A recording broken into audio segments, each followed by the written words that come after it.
দর্শক, এই মুহূর্তে প্রধান উপদেষ্টা বাসভবন যমুনার সামনে ব্রিফিং চলছে। আমরা এখন সরাসরি চলে যাব সেখানে।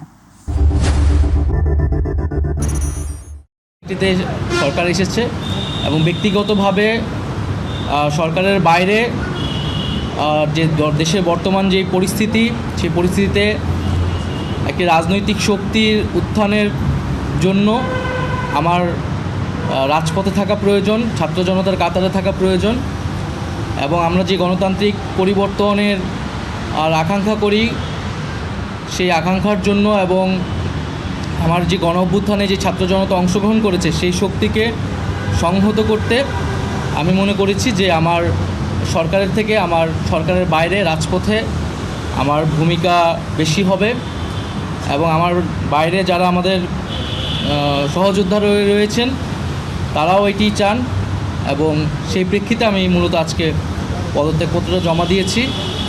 তো গত 6 মাসে আমি আমার জায়গা থেকে চেষ্টা করেছি কাজ করে যাওয়ার। 2টি মন্ত্রণালয়ের বাইরেও অনেক অতিরিক্ত দায়িত্ব আমাদের পালন করতে হয়েছে। আমরা চেষ্টা করেছি এবং মন্ত্রণালয়গুলোতেও আমরা কিছু কাজ করেছি। সেই কাজের ফলাফল হয়তো সামনে জনগণ পাবে। 6 মাস খুবই কম সময়, তারপরও আমি হয়তো চেষ্টা করেছি, আমার কাজ আর ফলাফল সেটা জনগণ মূল্যায়ন করবে। তো আজকে থেকে মূলত আমি সরকারের আর কোনো দায়িত্বে নেই, মূলত বলার জন্য আপনাদেরকে। দর্শক, প্রধান উপদেষ্টা বাসভবন যমুনার সামনে উপদেষ্টা নাহিদ ইসলামের ব্রিফিংয়ে আমরা এতক্ষণ সরাসরি যুক্ত ছিলাম।